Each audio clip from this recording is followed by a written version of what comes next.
Hello friends. तो चलिए आज की क्लास स्टार्ट करते हैं। देखो, मैंने लास्ट क्लास तक तुम्हें बताया था कि there are three kind of leverages. That is one is operating leverage, second one is the financial leverage and third one is the combined leverage. तो that are termed as a types of leverages. तो operating leverage आपको क्या बताता था? Sir मेरा business risk क्या है, क्योंकि अगर आप ऑपरेटिंग फिक्स कॉस्ट ही रिकवर नहीं कर पाओगे तो बिजनेस बंद करना पड़ेगा।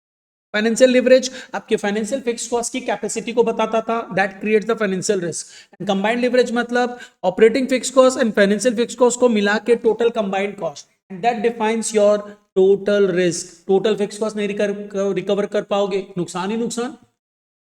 लिवरेज टेक्निक बोलते थे इसे। तीन लिवरेजेस होते थे। अब इसको एक बार यहां पे अभी मैं डिस्कस नहीं कर रहा हूं, this is the theoretical portion. एक बार हम यहां पे आते हैं। देखो, ये इनकम स्टेटमेंट आपने समझा था। इस इनकम स्टेटमेंट में आपको सबसे पहला पॉइंट क्या दिखाई दे रहा है? सेल्स। उसके बाद हम कहां चले जा रहे हैं? After sales we are moving towards बहुत सारे खर्चे, वेरिएबल कॉस्ट। वेरिएबल कॉस्ट तो in proportions of the sales ही लगता है, कोई प्रॉब्लम नहीं है। सेल्स बढ़ेगी वेरिएबल कॉस्ट उतना बढ़ेगा, सेल्स घटेगी वेरिएबल कॉस्ट उतना घटेगा। लेकिन सर ये जो फिक्स कॉस्ट है ये तो कांस्टेंट है। सेल्स बढ़ेगी तो भी ये इतना ही रहेगा, सेल्स घटेगी तो भी ये इतना ही रहेगा। इसका मतलब क्या हुआ सर? अगर सेल्स बढ़ी तो ये आपका ईबीआईटी ज्यादा बढ़ जाएगा, अगर सेल्स थोड़ी सी भी घटी तो ईबीआईटी ज्यादा घट जाएगा। तो इस रिलेशनशिप को ही तो ऑपरेटिंग लिवरेज बोलते हैं। तो बेसिकली ऑपरेटिंग लिवरेज आपके रिलेशनशिप को दर्शाता है, किसके? सेल्स और ईबीआईटी के रिलेशनशिप को जो लिवरेज दर्शाता है, that leverage is known as the operating leverage. ये बिजनेस रिस्क को बताता है कि जितना ज्यादा होगा आपका ऑपरेटिंग रिस्क उतना ज्यादा होगा। This is the theory behind operating leverage. तो इसका मतलब सर कि हम लोग ऑपरेटिंग लिवरेज के लिए जो फॉर्मूला समझे थे वो क्या था? ऑपरेटिंग लिवरेज का आपने एक फॉर्मूला समझा था, contribution divided by EBIT. Fix cost के, ऑपरेटिंग फिक्स कॉस्ट के पहले की अर्निंग, ऑपरेटिंग फिक्स कॉस्ट के बाद की earning, right? That is a contribution divided by EBIT. एक और फॉर्मूला यहां बन के आ रहा है, and the formula is what? Sales और ईबीआईटी का रिश्ता। सेल्स के ऊपर ईबीआईटी डिपेंड करता है।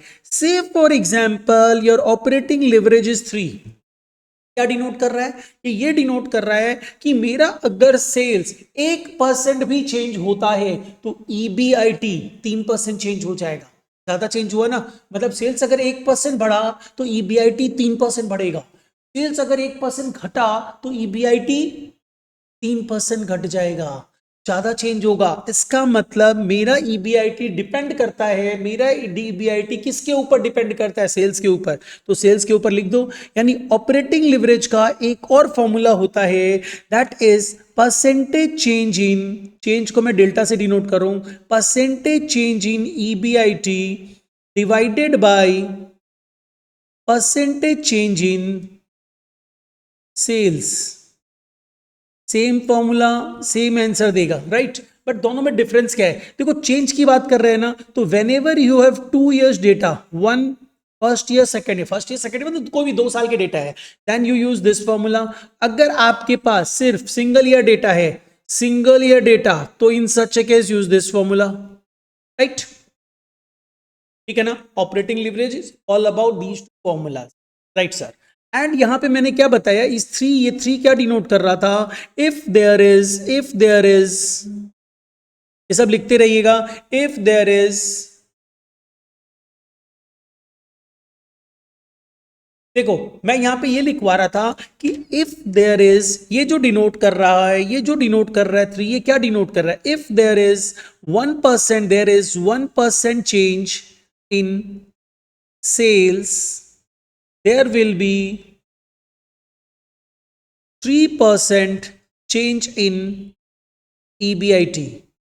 ये डिनोट करता है ऑपरेटिंग लिवरेज। ऑपरेटिंग लिवरेज यही डिनोट करता है। तो बेसिकली क्या हुआ, इसका एनालिसिस ध्यान रखना होगा। इफ इट इज 3 देन ऐसा हो रहा है, अगर ये 4 होता तो मेरा चेंज 4 का होता। 1% change in sales will give you 4% change in EBIT। Operating leverage जो है उसी को डिनोट करेगा। तो this is all about the operating leverage. Now we are moving toward the financial leverage. Financial leverage क्या बताता था? ऑफ EBIT एंड EBT का रिश्ता। EBT मतलब तुम अल्टीमेट अर्निंग में चले जाओ, अल्टीमेट अर्निंग मतलब EPS का रिश्ता। तो एक बार मैं यहां से लेता हूं इसको। ऑपरेटिंग लिवरेज मैंने डिस्कस कर दिया है। ये देखो ऑपरेटिंग लिवरेज का मैंने प्रॉपर एक सुंदर सा तुम्हें फॉर्मेट बना के भी दिया था। इसका फॉर्मूला ये हो सकता है percentage change in EBIT by percentage change in sales और contribution divided by EBIT. Formula 1 तभी यूज करना, यस वाईटी में ना कुछ प्रॉब्लम हो रहा था, तभी वाईटी को मैंने डिस्क्लोज बंद करना पड़ा, क्योंकि वाईटी में क्या हो रहा था ना, ये ब्रॉडबैंड में इशू हो रहा था, तो वाईटी में प्रॉपर नहीं हो रहा था। नहीं नहीं, मैंने उसे बंद कर दिया, डिलीट कर दिया वो वीडियो, क्योंकि यूट्यूब में प्रॉब्लम हो रहा था ब्रॉडबैंड के चलते। मेरा जो वीडियो आ रहा था ना बहुत ज़्यादा लैग कर रहा था, दैट इज़ वाई मैंने उसे ऑफ कर दिया और डिलीट कर दिया वो जो पर्टिकुलर पार्ट था। अब मैं जो अपने पेड स्टूडेंट है तुम लोगों को लाइव क्लास दे रहा हूँ, और जो बच्चे हैं उनको वीडियो प्रोवाइड कर दूँ। ओके, चलिए देखिए, अब यहां पे आइए। ये मैंने बता दिया था कि आप बेसिकली फॉर्मूला यूज कब करना। फर्स्ट फॉर्मूला यूज करोगे जब 2 ईयर के डेटा रहेंगे, 2 सिचुएशंस आर गिवन। आप सेकंड फॉर्मूला यूज करोगे जब only 1 situation is given. Operating leverage कभी भी 0 या 1 के बीच में नहीं हो सकता है, या तो नेगेटिव होगा या मोर देन 1 होगा। अच्छा, अब आओ, ये पार्ट हम लोग अभी नहीं डिस्कस करेंगे। We are moving towards financial leverage. Financial leverage का एक फॉर्मूला तुमने डिस्कस किया था, that is EBIT by EBT. इसमें मैंने बोला था अगर प्रेफरेंस डिविडेंड नहीं है तो ये फॉर्मूला यूज होगा। तो देखो मैंने यहां पे इस चीज को एक्सप्लेन करते हुए डेटा बताया है। यहां पे ये डेटा रिप्रेजेंट करता है कि तुम्हारे पास प्रेफरेंस डिविडेंड प्रेफरेंसेस नहीं है, assuming there are no preferences. तो नो प्रेफरेंसेस मतलब ईबीटी के बाद टैक्सेस माइनस होगा, जो आएगा वही मेरा equity earning that is the परफेस हो जाएगा, तो इसी से ईपीएस निकल आएगा। तो यहां पे बेसिकली अपना फॉर्मूला होता है ईबीआईटी बाय ईबीटी, क्योंकि टैक्सेस गवर्नमेंट को जाता है, वो प्रोपोर्शनली जाता है, उसको इग्नोर करते हैं। तो ये ईबीआईटी के चेंज के ऊपर ईबीटी का चेंज डिपेंड करता है। इंटरेस्ट फिक्स्ड है, तो ईबीआईटी जरा सा भी चेंज होगा तो ईबीटी ज्यादा चेंज हो जाएगा। हम लेकिन ईबीटी की बात नहीं करते हैं, हम ईपीएस की बात, क्योंकि ultimate earning is the EPS और टैक्सेस तो प्रोपोर्शनेट जाता है। तो यहां पे बात हो रही है if there will be EBIT में कुछ भी चेंज हुआ तो ईपीएस में ड्रास्टिक चेंज होगा, because interest is a fixed cost, right. मतलब अगर से फॉर एग्जांपल मैं यहां पे लिखता हूं कि अवर ऑपरेट फाइनेंशियल लिवरेजेस 4, इसका मतलब क्या हुआ, अगर ईबीआईटी में 1% चेंज होता है देन ईपीएस में 4% का चेंज होगा। Again it represents this only. तो यहां पे ये ध्यान रखना क्या रिप्रेजेंट कर रहा है ये, if there is 1% change in EBIT, there will be 4% change in 4% change in EPS, right. तो अगेन इसका फॉर्मूला अगर मैं बनाऊं तो इसका फॉर्मूला क्या हो गया, ईपीएस का चेंज डिपेंड करता है ईबीआईटी के चेंज के ऊपर। तो ईपीएस किसके ऊपर डिपेंड करता है, ईबीआईटी के ऊपर। तो ईपीएस को मैंने ऊपर लिखा ईबीआईटी के किसका, परसेंटेज चेंज। तो अपना फॉर्मूला बनता है डिग्री ऑफ फाइनेंशियल लिवरेज का percentage change in EPS divided by percentage change in EBIT. Got it? But again, use this formula only when there's two situations, और अगर एक ही सिचुएशन है तो use this formula. Got it? ठीक है। अब आओ सर, अगर प्रेफरेंस शेयर्स भी होते तो क्या चेंज आता, तो देखो क्या चेंज आता। ये जो फॉर्मूला मैंने ईबीआईटी बाय ईबीटी लिखा ना, उसमें तुम्हें प्रेफरेंस डिविडेंड भी माइनस करना पड़ता, लेकिन प्रेफरेंस डिविडेंड देखो, आप पैट के बाद लास्ट क्लास भी अपने डिस्कस किए थे, आप क्या कर रहे थे, पैट के बाद प्रेफरेंस डिविडेंड माइनस करते थे, देन इक्विटी अर्निंग आती थी। तो ये जो प्रेफरेंस डिविडेंड है ये तो आफ्टर टैक्स है ना, और मुझे क्या लेना है, ईबीटी लेना है। मतलब हमारा फाइनेंशियल लिवरेज का फॉर्मूला जो हुआ करता है वो EBIT divided by EBIT divided by EBIT divided by EBT होता है। इस ईबीटी में तुम्हें एक डेटा और माइनस करना है, and that is preference dividend. But ये प्रेफरेंस डिविडेंड तो सर आफ्टर टैक्स है, तो मुझे इसे बिफोर टैक्स में कन्वर्ट करना होगा। सर कैसे कन्वर्ट करेंगे, अगर सपोज कर लो मेरा टैक्स रेट 40% है, समझना मेरे मेरे ऑर्गेनाइजेशन में टैक्स रेट 40% है, तो आफ्टर दिस 40% टैक्स जाने के बाद जो वैल्यू बचती है वो कितनी बचती है, 60%। टैक्स डिडक्ट करने के बाद, टैक्स का हेयर कट होने के बाद जो वैल्यू बचेगी, अगर टैक्स 40% है तो वैल्यू फिर 60% बचेगी, टैक्स अगर 30% है तो वैल्यू 70% बचेगी। Got it? क्लियर है नई चीज? बस यही चीज समझो, जो भी टैक्स होगा उसके बाद वाली वैल्यू बची हुई है वो प्रेफरेंस डिविडेंड की वैल्यू है। मुझे 100% में कन्वर्ट करना है तो हम यहां पे अप्लाई क्या कर देते हैं, हम यहां पे अप्लाई कर देते हैं डिग्री ऑफ फाइनेंशियल लिवरेज निकालने के लिए ईबीआईटी डिवाइडेड बाय ईबीटी। लेते हो ना, ईबीटी ही लो तुम। ईबीटी में प्रेफरेंस डिविडेंड तो माइनस नहीं किया हुआ, कर दो less preference dividend, but as it is जो प्रेफरेंस डिविडेंड दिया हुआ उसको मत माइनस करना, उसे 100% में कन्वर्ट करना। ये जो प्रेफरेंस डिविडेंड तुम्हारे पास है ये क्या है, 70% of before tax preference dividend है। तो इसको इक्वल टू ये गिवन प्रेफरेंस डिविडेंड है, तो इसको 100% में कन्वर्ट करने के लिए तुम क्या करोगे, देखो क्या फॉर्मूला अप्लाई हो रहा है, तुम अप्लाई कर रहे हो ये प्रेफरेंस डिविडेंड डिवाइडेड बाई 70%। 100% में प्रेफरेंस डिविडेंड कन्वर्ट हो जाएगा, बिफोर टैक्स में कन्वर्ट हो जाएगा। फॉर्मूला याद कर सकते हो, फॉर्मूला समझा रहा हूं। अपने यहां पे क्या करेंगे, प्रेफरेंस डिविडेंड को 100% में कन्वर्ट करेंगे, and to convert it to the 100% आपको सिंपली अप्लाई क्या करना है, मैं बताता हूं फिर से, एक मिनट। यहां पे आपको अप्लाई क्या करना है, चलो देखो एक थोड़ा सा डिटेल ले लो। मैंने ये बोला कि देखो ये जो सेल्स है, सेल्स में से आपने क्या डिडक्ट किया, वेरिएबल कॉस्ट डिडक्ट किया। वेरिएबल कॉस्ट डिडक्ट करने के बाद ये जो अमाउंट आया इसको आप कंट्रीब्यूशन बोलते हो। इस कंट्रीब्यूशन में से आपने ऑपरेटिंग फिक्स कॉस्ट माइनस किया, इसे आप क्या बोलते हो, इसे आप बोलते हो ईबीआईटी।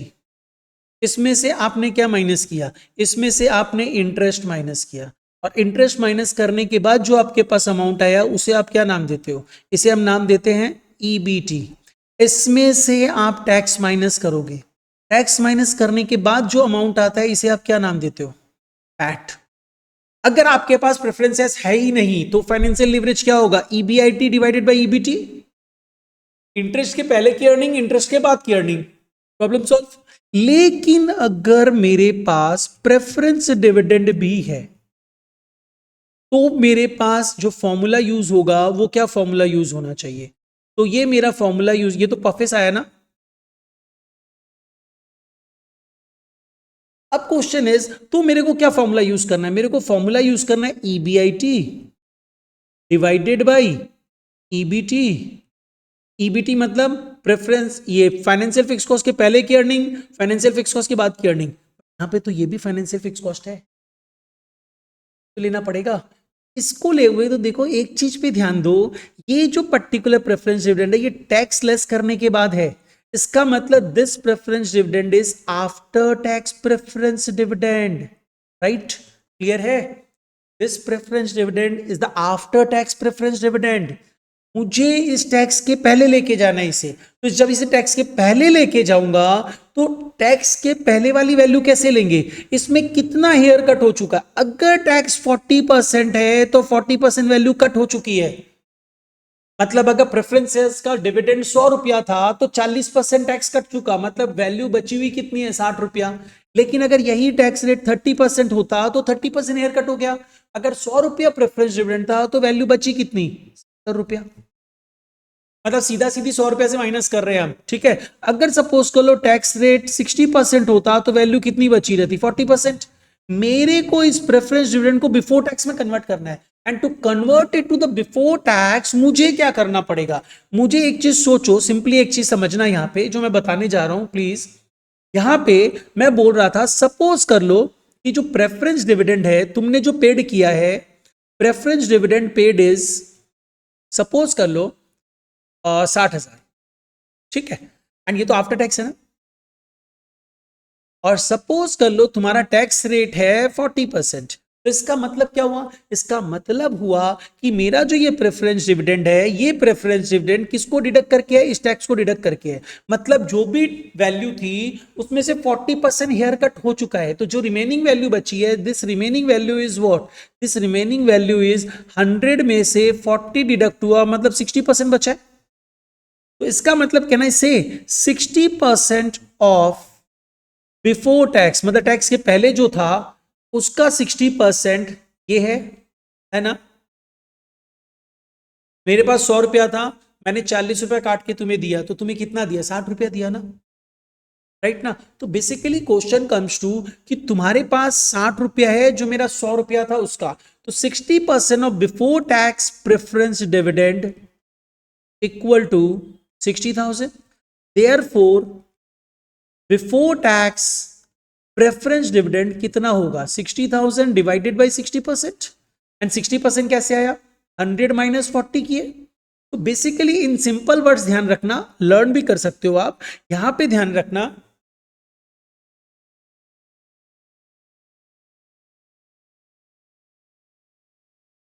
देखो, तो यहां पे basically before tax preference dividend करने के लिए मुझे क्या करना पड़ा? इन सिंपल वर्ड मुझे करना पड़ा, ये 60,000 क्या था? प्रेफरेंस डिविडेंड डिवाइडेड बाई, हम लोग यहाँ पे 100 माइनस 40%, 100 के टर्म्स में चले जाएंगे, हम लोग 1 के टर्म में चले जाते हैं, 1 minus T, and where T refers to tax rate, T refers to tax rate.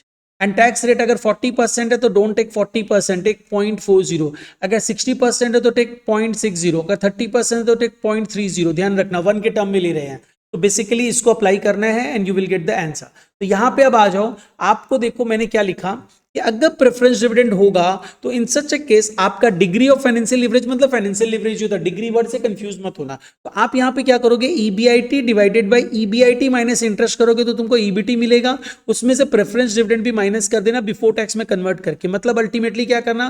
Preference dividend में 1 माइनस टी अप्लाई कर देना, and T refers to tax rate. Got it? तो ये फॉर्मूला आपने समझे।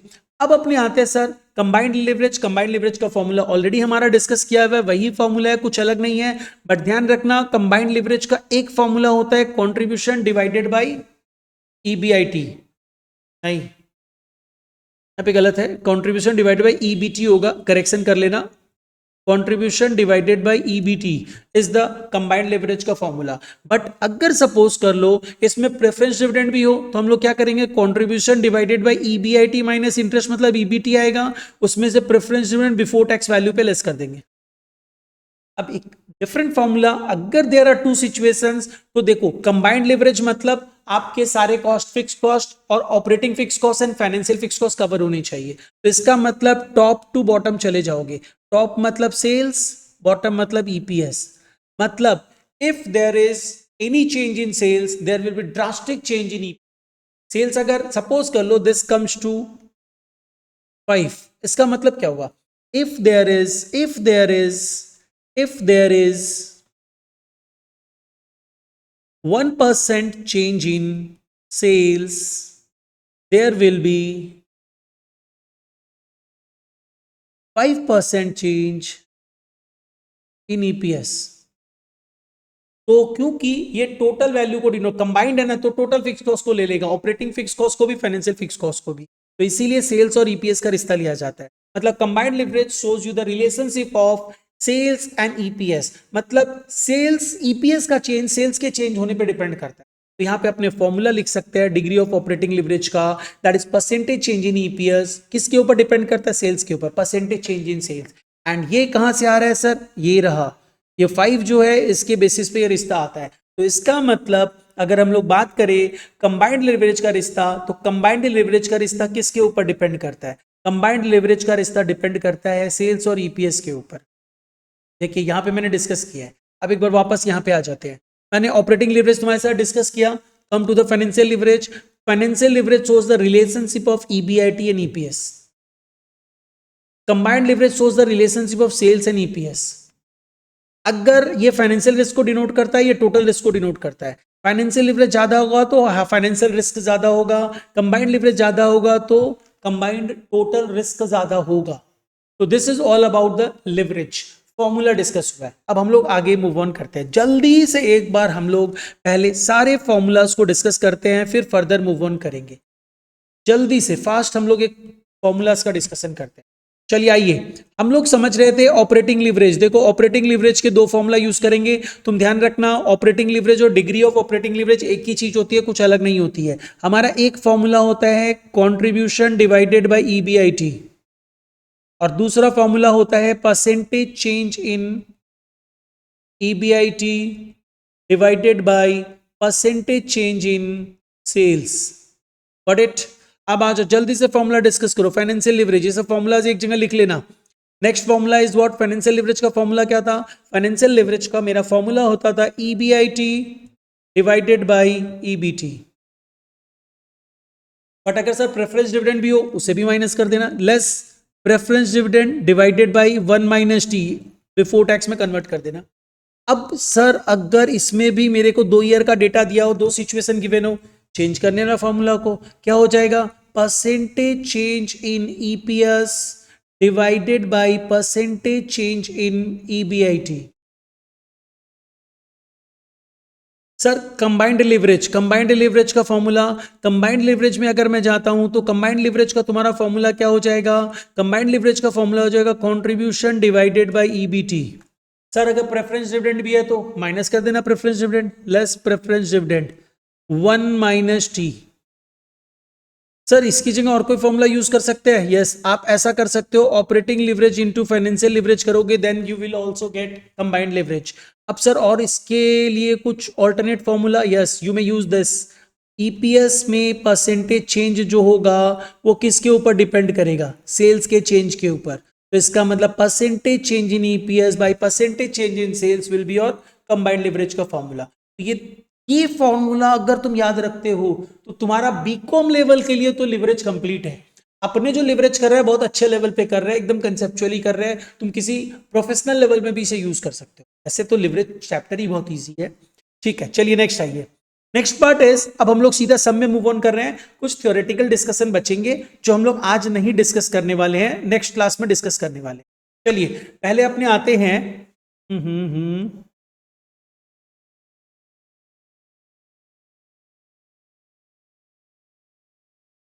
लास्ट क्लास मैंने एक लिवरेज का सम्स करवाया था ना तुम्हें?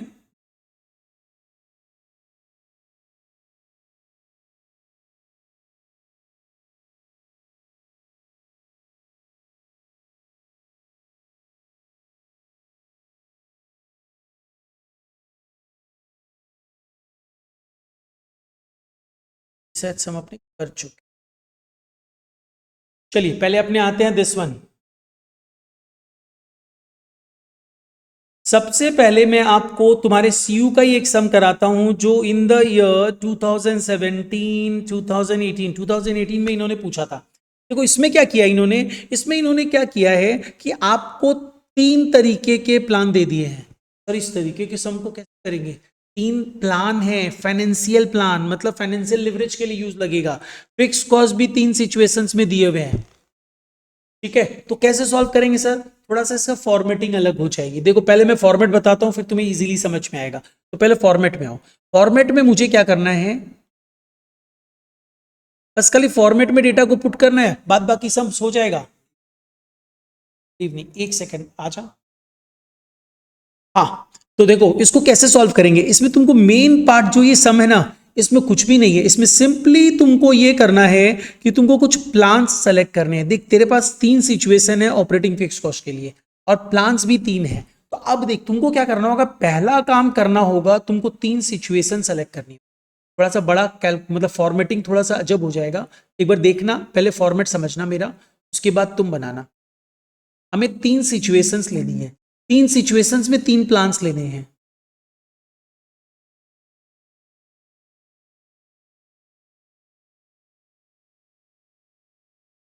पहले फॉर्मेट मुझे बनाने देना।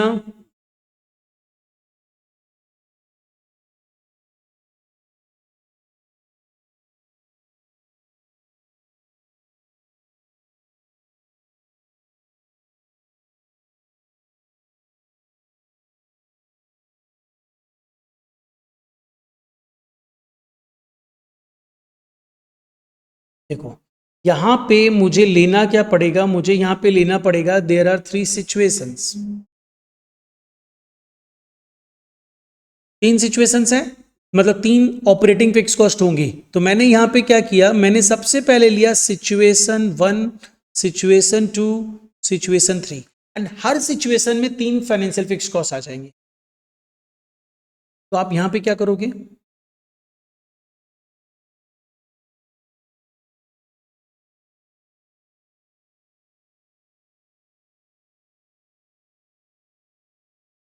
बहुत सिंपल है, बस क्या है ना, फॉर्मेट वाला चक्कर है। देखो ये लिवरेज चैप्टर ही बहुत इजी है।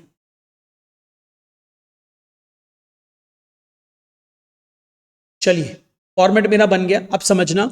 यहां पे आपका पर्टिकुलर्स है, यहां पे financial plan 1, financial plan 2, financial plan 3, financial plan 1, financial plan 2, financial plan 3, financial plan 1, financial plan 2, financial plan 3। Right, अब चलिए इसको कॉपी करते हैं। कॉपी करते हैं मतलब डेटा को कॉपी करते हैं, और कुछ नहीं है, ये इनकम स्टेटमेंट बना रहे हो आप। और इनकम स्टेटमेंट ऐसा क्यों बनाना पड़ रहा है, इसको समझने की कोशिश करना। बिकॉज हमारे पास तीन फिक्स कॉस्ट है तीन सिचुएशन में, एंड हर फिक्स कॉस्ट में हर सिचुएशन में ये तीन सिचुएशन आ सकती है। तो इसका मतलब क्या हो, सिचुएशन ए में तीन प्लान आ सकते हैं, सिचुएशन बी में तीन प्लान आ सकते हैं, सिचुएशन सी में तीन प्लान आ सकते हैं। दैट इज वाई ऐसा करना। अब सबसे पहले आप इनकम स्टेटमेंट बनाना चालू करो। First take sales. सेल्स देखो कितनी दी हुई है, प्रोडक्शन एंड सेल 1600 यूनिट्स है, सेलिंग प्राइस पर यूनिट 30 रुपया है। तो यहां पे आप एक चीज बताओ, सेल्स वैल्यू कितनी होनी चाहिए, 1600 into 30, that comes to what, 1600 into, that is 48,000। 48,000 की सेल्स है। चलिए कॉपी कर दीजिए, सेल्स में कोई किसी प्लान के चलते चेंज नहीं होगा, हर जगह 48,000 ही रहने वाला है।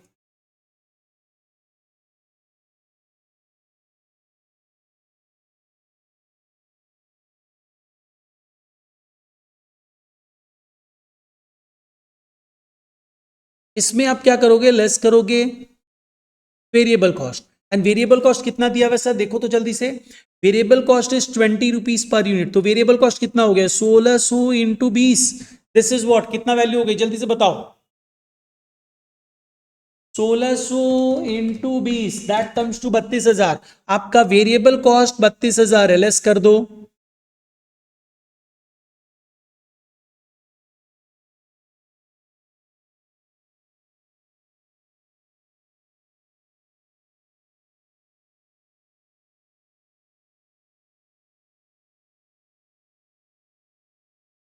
ऐसा एक सेम सम मैं तुम्हें होमवर्क दूंगा, उसे प्लीज होमवर्क में सॉल्व करना। इसे लेस करो, इसे लेस करने से क्या होगा, मुझे यहां पे मिलेगा contribution, that is 16,000 in each case.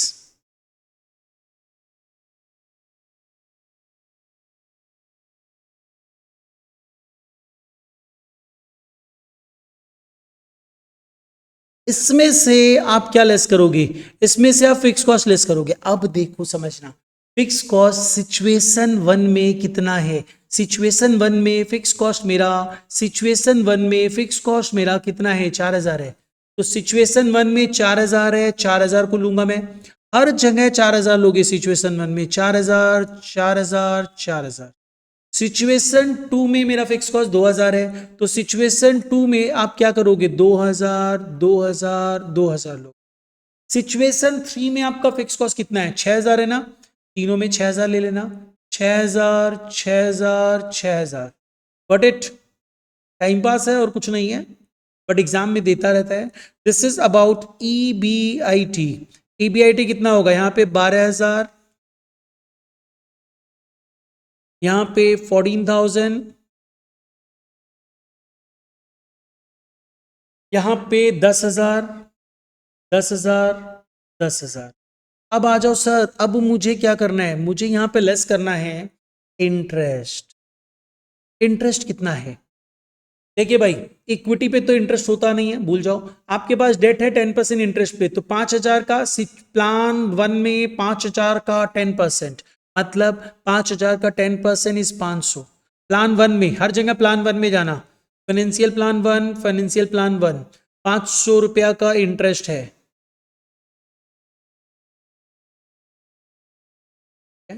इसीलिए ऐसा करना पड़ा। फाइनेंशियल प्लान टू में 10,000 रुपया का 10%, 1,000 रुपया का इंटरेस्ट है। फाइनेंशियल प्लान थ्री में 15,000 का 10%, 1,500 रुपया का इंटरेस्ट है। अब आ जाओ ईबीटी। ईबीटी, ईबीटी कितना होगा, 11,500, 11,000 10,500, 13,500, 13,000, 12,500. Here it is 9,500, 9,000, 8,500. तुम EBIT के आगे भी जा सकते हो अगर टैक्स रेट गिवन है तो। टैक्स रेट गिवन ही नहीं है, इग्नोर इट। प्रेफरेंस डिविडेंड है नहीं, बस यहीं पे इसको छोड़ देते हैं, सारे लिवरेजेस इजीली निकल आएंगे। देखो operating leverage, financial leverage, combined leverage, formula apply करो। ऑपरेटिंग लिवरेज क्या होगा? Contribution divided bye EBIT। हर जगह यही है, सिचुएशन 1 में वही रहेगा। देखो अप्लाई करो, contribution that is 16,000 divided by EBIT that is 12,000, it comes to 1.33. in situation 1 it will be 1.33, 1.33, 1.33, ठीक है ना। नेक्स्ट आओ सिचुएशन 2। सिचुएशन 2 में क्या होगा? Operating leverage, contribution divided bye EBIT, मतलब 16,000 divided by 14,000।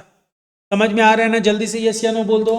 That comes to 1.14, 1.14, 1.14, 1.14, 1.14। अब आओ तीसरे केस में। तीसरे केस में हमारा ऑपरेटिंग लिवरेज क्या होगा? 16,000 डिवाइडेड बाई 10,000। सेम है ना सब में? ठीक है, 16,000 divided by 10,000, it comes to 1.6।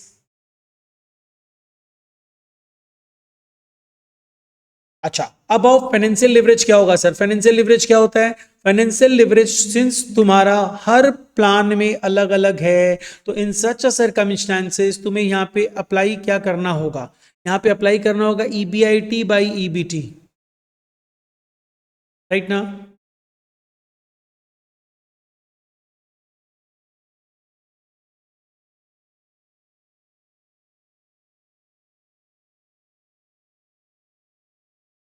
चलिए यहाँ पे देखिए, तो फाइनेंशियल लिवरेज बताइए तो जल्दी से। आप हर बार अलग अलग निकालना पड़ेगा। यहाँ पे क्या करोगे? 12,000 divided by 11,500, 12,000 divided by 11,500, that comes to 1.04। This is 1.04। Again next निकालो, 12,000 डिवाइडेड बाई 11,000। प्लीज प्लीज सभी को जल्दी जल्दी कैलकुलेट करो। 1.09। फिर बाई लिविंग,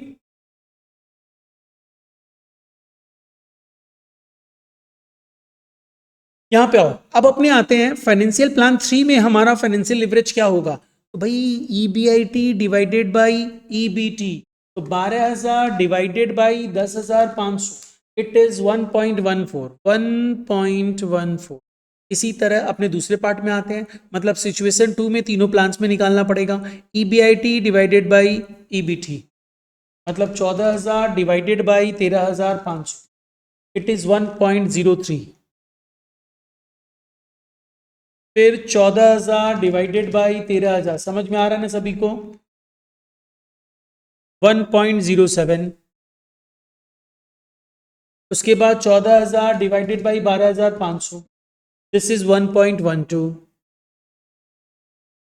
उसके बाद नेक्स्ट आ जाओ, यहां पे क्या होगा? 10,000 डिवाइडेड बाई 9,500। देखो कुछ फास्ट नहीं हो रहा है ना, समझ में आ रहा है ना सबको? 1.05। फिर 10,000 डिवाइडेड बाई 9,000, दिस इज 1.11। फिर 10,000 डिवाइडेड बाई 8,500, दैट इज 1.17। हो गया। अब कंबाइंड लिवरेज के लिए तुम सिंपली अप्लाई करना, ये मैं नहीं कैलकुलेट कर रहा हूं, क्लरिकल वर्क है, अपने आप कर लेना। सिंपली अप्लाई करना operating leverage into financial leverage, हर जगह अप्लाई कर देना, हर जगह आपका आंसर आती जाए। Got it? समझ में आया? कोई दिक्कत?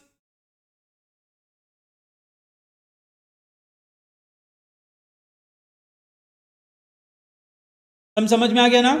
सबको समझ में आ रहा है? ओके चलिए नेक्स्ट आइए। Exactly same type of some में आपको एक होमवर्क दे रहा हूं, प्लीज उसको ट्राई करके रखना। एंड द सम इज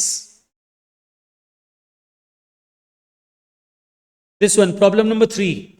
आप देखना, प्रॉब्लम नंबर 3 बोल के एक सम मिलेगा, उसको आपको सॉल्व करना है। दिस वन, ये होमवर्क है। अभी हम लोग और सम कर रहे हैं, क्लास खत्म नहीं हुआ है। इसमें थोड़ा सा मैंने इजी कर दिया है, 2 प्लान्स ही दिए हैं और सिचुएशन भी 2 ही दी है। उसमें तुम्हें CU ने क्या किया था? 3 सिचुएशन 3 प्लान्स दे दिया था। और यहां पे ये बोला है देखो एक्चुअल इंस्टॉल्ड कैपेसिटी 4000 है, मेरे को इंस्टॉल्ड कैपेसिटी से मतलब नहीं है, हम एक्चुअल कैपेसिटी कितनी यूज कर रहे हैं 75% ना। तो आप जो भी कैलकुलेशंस करोगे वो एक्चुअल कैपेसिटी पे करोगे, मतलब 4000 का 75% दैट कम्स टू 3000 यूनिट्स, उस पे सारा कैलकुलेशन होगा। ठीक है, तो ये तुम्हारा होमवर्क रहेगा। अब चलो एक दूसरा सम समझते हैं, दिस वन। चलिए इस सम को करते हैं, प्रॉब्लम नंबर 2। देखिए प्रॉब्लम नंबर 2 में मैंने क्या दिया है, मैंने आपको कुछ इंफॉर्मेशन दे दी है और मैंने बोला आप एक काम करो, operating leverage, financial leverage and combined leverage निकाल के दो at current level of sales, assuming if all the operating expenses other than depreciation are variable. Depreciation को छोड़ के सारे के सारे ऑपरेटिंग एक्सपेंसेस वेरिएबल है। आपको इनकम स्टेटमेंट एक बार करेक्ट करना पड़ेगा। यहां पे बोल रहा है कि 1,20,000 का ऑपरेटिंग एक्सपेंसेस है, जिसमें 60,000 का डेप्रिसिएशन है। That depreciation is the only operating fixed cost, बाद बाकी जितने भी खर्चे हैं सारे वेरिएबल है, सबने ऐसा आपको बोला। ठीक है, चलिए फर्दर मूव ऑन करते हैं। तो पहले इसको थोड़ा सा चेंज करते हैं, इनकम स्टेटमेंट।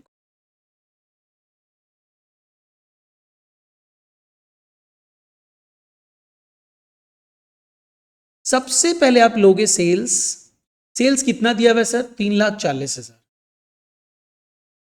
इसमें से लेस क्या करोगे, वेरिएबल कॉस्ट। कितना है वेरिएबल कॉस्ट बताओगे, इन्होंने बोला जो भी ऑपरेटिंग एक्सपेंसेस है, देखो लिखा हुआ है साफ साफ, जो भी ऑपरेटिंग एक्सपेंसेस है other than depreciation are variable.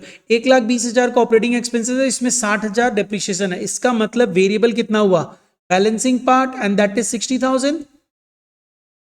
तो मेरे को कॉन्ट्रीब्यूशन पता चल गया, 3,40,000 माइनस 60,000 दैट इज 2,80,000। इसमें से आप लेस क्या करने वाले हो, operating fixed cost, and that is depreciation only, that is again 60,000। ठीक है ना, इसमें तो कोई प्रॉब्लम नहीं लग रही है। तो मेरे पास जो वैल्यू बची वो कितनी बची, 2,20,000। This is your EBIT। इसमें से लेस क्या करोगे सर, इंटरेस्ट लेस करेंगे। व्हाट अबाउट द इंटरेस्ट, मेरा इंटरेस्ट दिया हुआ है 6 लाख का 10%, 60,000, साफ साफ गिवन है। चलिए 60,000 लेस कर दीजिए, जैसे ही तुम 60,000 लेस करोगे तुमको जो वैल्यू मिल रही है दैट इज 1,60,000। इसको अपने क्या बोलते हैं, EBT। इसमें से हम क्या लेस करेंगे, टैक्स लेस करेंगे, जो कितना है, माइनस किया हुआ है 56,000 लेस कर दो, और जो वैल्यू आएगी that will be your PAT, and the value is rupees 1,04,000। ये तो वही वैल्यू है 1,04,000। अब तुम्हें करना क्या है, तुम समझो, सिर्फ तुम्हें सिंपली ये करना है, तीनों लिवरेजेस निकाल के देने हैं। तो तुम्हें कंट्रीब्यूशन एंड EBIT, इनका जो रेशियो तुम निकालोगे, दिस इज ऑपरेटिंग लिवरेज। तो तुम्हारा ऑपरेटिंग लिवरेज क्या हो गया, contribution divided bye EBIT, and which is 2,80,000 divided by 2,20,000, जो कितना आ जा रहा है, 2,80,000 divided by 2,20,000, that is 1.27। I think clear है, कोई प्रॉब्लम नहीं हो रही है, यस और नो।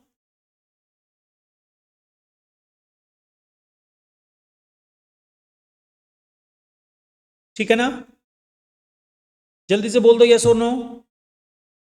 ओके, नाउ आइए फाइनेंशियल लिवरेज चाहिए सर हमें, तो फाइनेंशियल लिवरेज कैसे निकलेगा, EBIT और EBT का रिश्ता। तो मतलब हम यहां पे फाइनेंशियल लिवरेज में लिख देंगे EBIT divided by EBT, and this is 2,20,000 divided by 1,60,000। ये कितना आ जा रहा है, 2,20,000 divided by 1,60,000, and that comes to 1.375। अगर मैं बोलूं सर ये अपना फाइनेंशियल लिवरेज हो गया, अब अपने आइए कंबाइंड लिवरेज। तो कंबाइंड लिवरेज के लिए हम क्यों एक्स्ट्रा दिमाग अप्लाई करेंगे, हम कंबाइंड लिवरेज निकालते समय simply operating leverage into financial leverage कर देंगे, विच इज 1.27 इंटू 1.375। ये कितना आ गया, 1.27 इन 1.375, दैट इज 1.746, 1.746। ठीक है ना, राइट ना, कोई प्रॉब्लम नहीं है। चलिए अब आइए नेक्स्ट पार्ट। इसमें क्या क्या पूछा गया था सर? देखिए इसमें मुझसे पूछा गया था आप तीनों लिवरेजेस निकाल दो, आपने तीनों लिवरेज निकाल दिए, operating leverage, financial leverage, combined leverage. अब आया दूसरा हिस्सा, बोलता है if total asset remains at the same level but sales अगर 20% बढ़ जाती है, या दूसरा सिचुएशन 20% डिक्रीज हो जाती है, तो ईपीएस में क्या फर्क पड़ेगा, नया ईपीएस क्या होगा? तो देखो ध्यान दो, यहां पे मैंने तुम्हें एक और फॉर्मूला बताया था, हमने रिलेशनशिप डिस्कस की थी कि सेल्स की ईबीआईटी के साथ एक रिलेशनशिप होती है।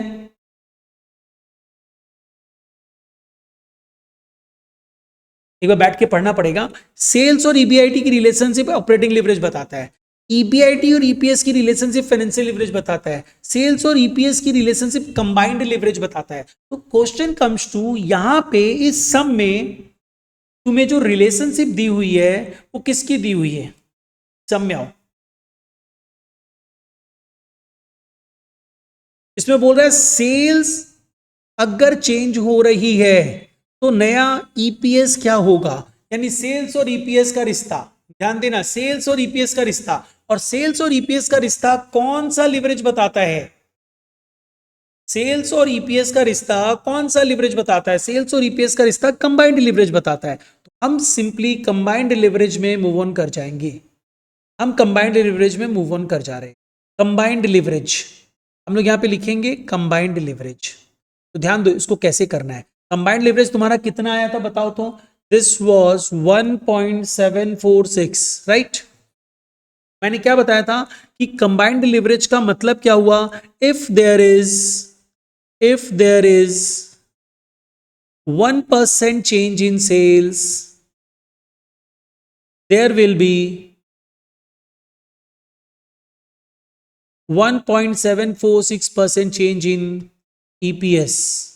According to this combined leverage, इसका एनालिसिस यही निकल के आ रहा है। कोई दिक्कत है क्या इसमें? इसको समझना बहुत जरूरी पार्ट है, इसको समझना। आया समझ में ये?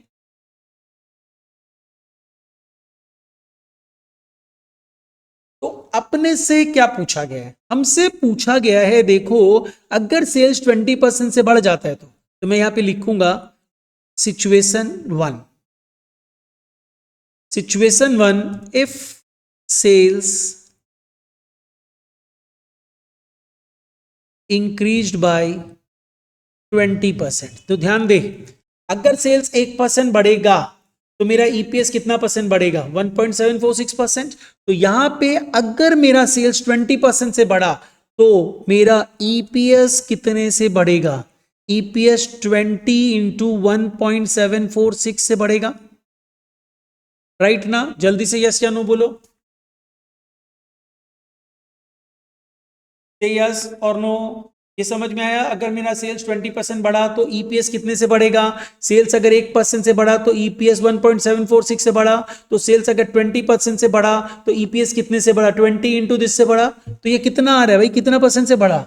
तो 20 इंटू 1.746, दैट कम्स टू 34.92%, 34.92%, जिसको हम अप्रॉक्स 35% ले सकते हैं। आई एम टेकिंग 35% अप्रॉक्स, मतलब ईपीएस इतने से बढ़ जाएगा। तो न्यू ईपीएस कितना होगा? देयरफॉर न्यू ईपीएस, तो इस नया ईपीएस को निकालने के लिए तुम्हें पुराना ईपीएस पता होना चाहिए ना। चलो पहले पुराना ईपीएस निकालते हैं। पुराना ईपीएस के लिए सम्स में आ जाते हैं। यही तो मेरा पफेस है ना, profit available for equity share holders, क्योंकि देखो बैलेंस शीट में प्रेफरेंसेस नहीं है। तो मेरा ईपीएस कितना होना चाहिए? अभी जो ईपीएस है वो क्या होगा? जल्दी से एक बार तुम ही आंसर दो, तो कोई बच्चों लोग आंसर दो। ईपीएस क्या होगा? ईपीएस होगा पफेस divided by number of equity shares. कितने नंबर ऑफ इक्विटी शेयर्स है? देखो 8 लाख वैल्यू है, 8 लाख वैल्यू है, एक शेयर 10 रुपया का है, तो कितने शेयर्स है? 80,000 शेयर्स है, तो डिवाइडेड बाय 80,000, तो ये वैल्यू आ रही आपकी ईपीएस की 1 रुपया 30 पैसा। Got it? जल्दी से बोलो, समझ में आया? 1 रुपया 30 पैसा ईपीएस है, ये करंट ईपीएस है। तो ईपीएस अब नया कितना होगा? मेरा ईपीएस 35% से बढ़ जाएगा, तो अभी मेरा ईपीएस जो था, नहीं समझ में आया ना, चलो फिर से समझ। देखो अभी मेरा ईपीएस कैसे निकलेगा, पहले यहां पे आओ, तुम्हारा अभी इक्विटी अर्निंग्स जो है वो कितनी है, 1,04,000 है।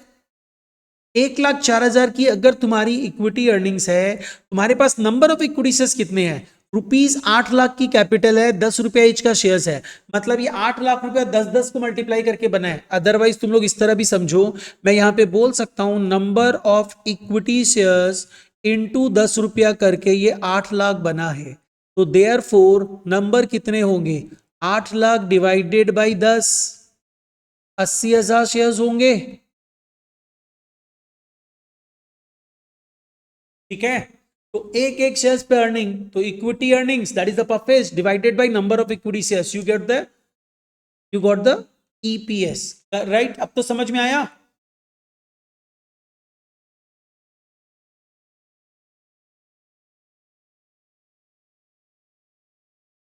जल्दी बताओ समझ में आया क्या। ओके अच्छा, मेरे को पता चल गया, देखो मेरा करंट ईपीएस जो था वो ₹1.30 था। मेरा ईपीएस कितने से चेंज हुआ, कितने से इंक्रीज हुआ, मेरा ईपीएस 35% से इंक्रीज हुआ। ₹1.30 तो है ही, उसका 35% इंक्रीज कर गया, तो किसका, ₹1.30 का 35%, तो ₹1.30 प्लस ₹1.30 का 35, दैट इज 0.455। मतलब मेरा नया ईपीएस जो हो जाएगा दैट विल बी 1.755 रुपये में रहेगा ये। क्लियर है। अरे ये क्या बोला, तुम्हारे पास 100 रुपया था, ये तो था, प्लस 35% इंक्रीज कर गया, तो 35% तो 100 रुपया का ही 35% बढ़ा ना, तो अब 135 हो जाएगा ना। वही सेम कंसेप्ट मैं यहां पे अप्लाई कर रहा हूं कि मेरे पास अभी ईपीएस था ₹1.30, विच इज इंक्रीज बाई 35%, तो ₹1.30 का 35%, हाँ वही तो मैं बता रहा हूं ना। तुम्हारे पास 100 रुपया था, उस 100 रुपया में तुम्हारा 35% का इंक्रीमेंट हुआ, तो 100 रुपया में 35% कितना इंक्रीमेंट किया, तुम्हारे पास 100 रुपया वो तो है ही, 35% और बढ़ गया, तो 100 रुपया का 35% निकाल लो, तो उसको प्लस कर दो इसमें, 100 रुपया का 35%, तो इसका मतलब क्या, 35 रुपया बढ़ा, पहले 100 रुपया था, अब तुम्हारे पास 135 रुपया है। तो उस चीज को इसमें अप्लाई करो ना, इसमें अप्लाई क्या करोगे, इसमें तुम अप्लाई करोगे, अभी आपका ईपीएस जो है दैट इज ₹1.30। नाउ ये इंक्रीज कितने से हुआ, 35% से, तो ₹1.30 तो है ही, उस ₹1.30 का 35% बढ़ गया, तो इसका मतलब कितना बढ़ गया, 0.455 बढ़ गया, ₹1.30 का 35% निकालो, तो पहले ₹1.30 था, इतना और बढ़ गया, तो नया ईपीएस इतना होगा। अब समझ में आया।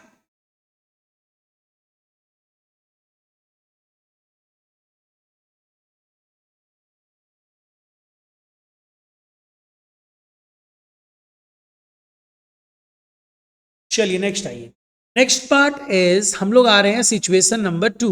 This was situation number 1। Situation number 1 sales increase किया 20% से। सिचुएशन नंबर 2,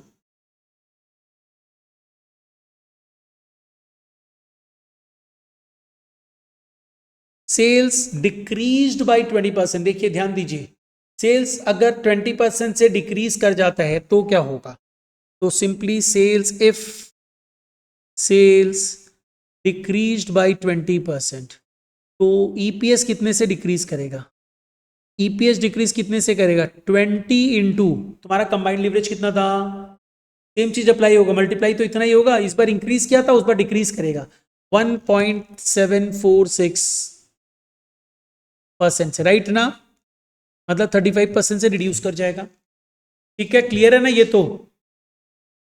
ओके तो इसका मतलब मेरा नया ईपीएस क्या हो जाएगा, न्यू ईपीएस इस केस में कितना हो जाएगा, इस केस में मेरा नया ईपीएस हो जाएगा, अभी ₹1.30 था, इस बार रिड्यूस करेगा, ₹1.30 का 35% रिड्यूस करेगा, तो ₹1.30 माइनस 0.455, दैट कम्स टू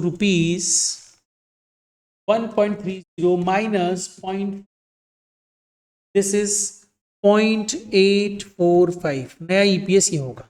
है समझ में।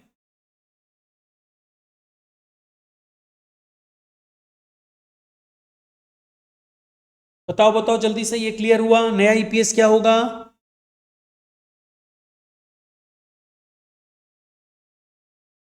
ओके ठीक है, आज हम लोग और कुछ नहीं करते हैं, इसको गो थ्रू करके रखना। और तुम्हें एक होमवर्क दिया था, एक और होमवर्क मैं दे देता हूं, उसको भी ट्राई करके रखना। दिस वन 2010 का सम भी सॉल्व करके रखना। और प्लीज सभी कोई प्रॉपर होमवर्क सॉल्व करके रखिएगा। अब नेक्स्ट क्लास मैं बता दूंगा, प्रॉपर क्लास भी शेड्यूल फिक्स कर दूंगा और उसके अकॉर्डिंगली अपने फर्दर क्लास करते रहें। ओके चलिए, टेक केयर, बाय बाय।